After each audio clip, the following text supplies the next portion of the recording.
Nama aku Cimut, Chicken Imut. Aku akan memperkenalkan kepada kalian anggota dari kelompok 9, yaitu Rizka Nurrohimah dan Novita Yulianti. Di sini aku akan membahas mengenai langkah menulis teks observasi dan juga struktur teks observasi. Simak dengan baik ya.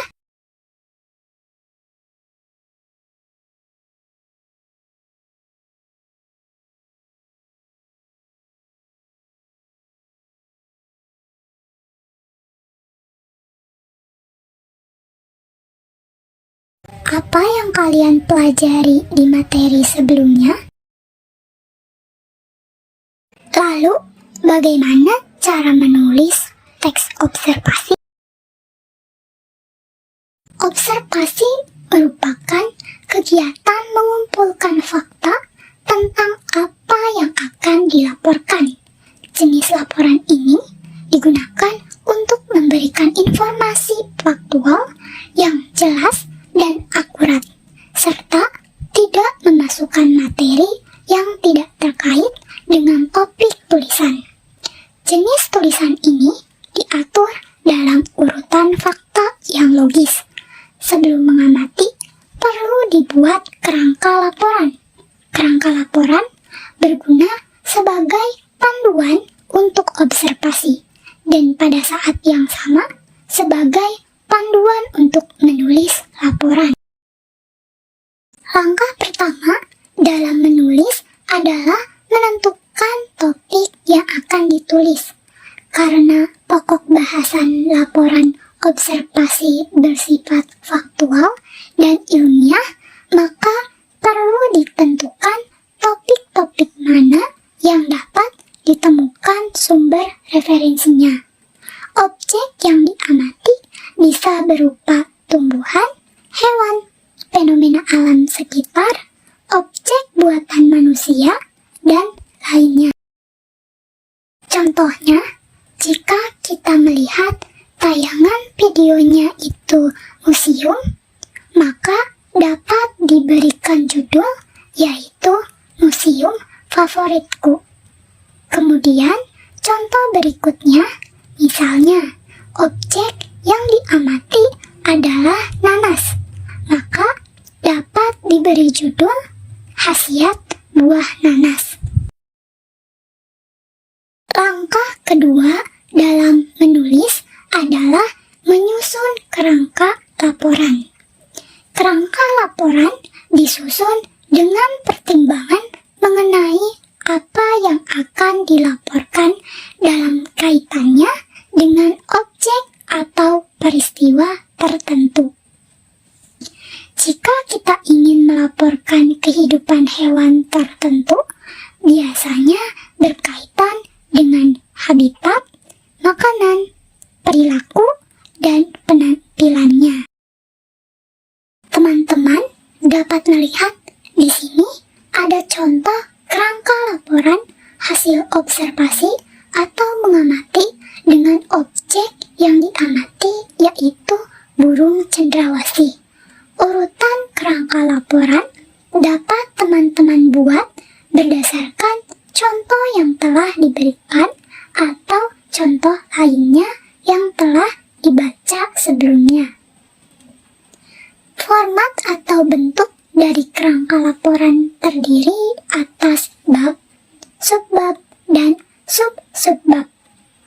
Jangan lupa untuk memberikan setiap bab dan subbab judul yang mencerminkan tujuan setiap bagian. Contoh kerangka laporan hasil observasi atau mengamati burung cendrawasih isinya meliputi hasil dari mengamati penampilannya berupa ciri-ciri fisiknya, yaitu memiliki bulu yang panjang dan berwarna-warni. Kemudian habitatnya berada di hutan hujan tropis. Lalu perilaku seperti cara bergeraknya adalah dengan cara melompat perlahan dari satu dahan ke dahan lainnya. Untuk makanan makanannya, burung cendrawasih memakan buah-buahan dan serangga kecil. Langkah ketiga adalah menentukan informasi yang diperlukan dan cara mencari informasi. Atur ulang karangan berdasarkan data dalam teks dan kerangka yang telah disusun. Temukan dan rangkum informasi dari berbagai sumber.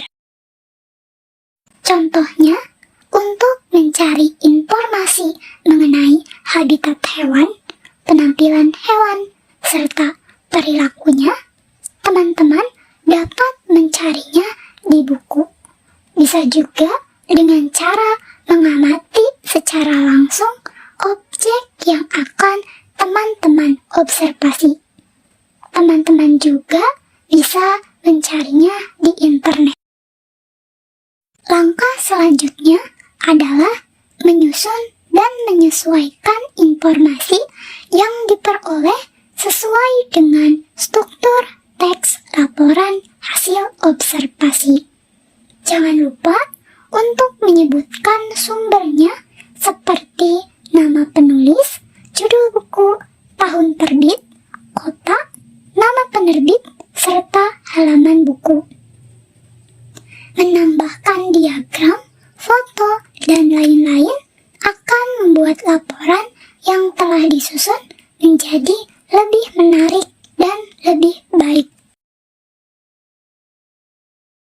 Struktur teks observasi meliputi deskripsi umum, deskripsi bagian, dan kesimpulan atau deskripsi manfaat. Yang pertama yaitu deskripsi umum, meliputi definisi, kelas atau kelompok, gambaran umum atau informasi tambahan tentang subjek yang dilaporkan. Deskripsi umum berisi informasi umum, seperti nama Latin, asal-usul, kelas, informasi tambahan tentang hal yang dilaporkan. Ciri bahasa dari teks laporan hasil observasi adalah penggunaan istilah dari disiplin ilmu tertentu. Definisi menggunakan adalah dan merupakan. Penggunaan kata sebagai pembeda dalam kalimat definisi. Yang kedua yaitu deskripsi bagian, berisi rincian bagian yang dilaporkan. Kalau hewan meliputi ciri-ciri fisik, habitat, makanan, dan perilakunya. Kalau tanaman meliputi detail ciri fisik bunga, akar, buah, atau bagian lainnya. Informasi lebih lanjut tentang manfaat dan nutrisi juga ada di bagian ini. Jika yang dilaporkan berupa bentuk objek, maka pada bagian deskripsi akan dicantumkan deskripsi tentang karakteristik objek, manfaat objek, pengelompokan objek dalam berbagai segi. Ciri bahasa menggunakan kata dan kalimat khusus untuk menjelaskan atau memerinci. Deskripsi bagian menggunakan istilah dalam bidang ilmu, kata baku, dan kalimat efektif. Konjungsi yang digunakan yaitu dan, selain itu, di samping itu. Perincian jenis kelompok pertama, kedua, dan lainnya.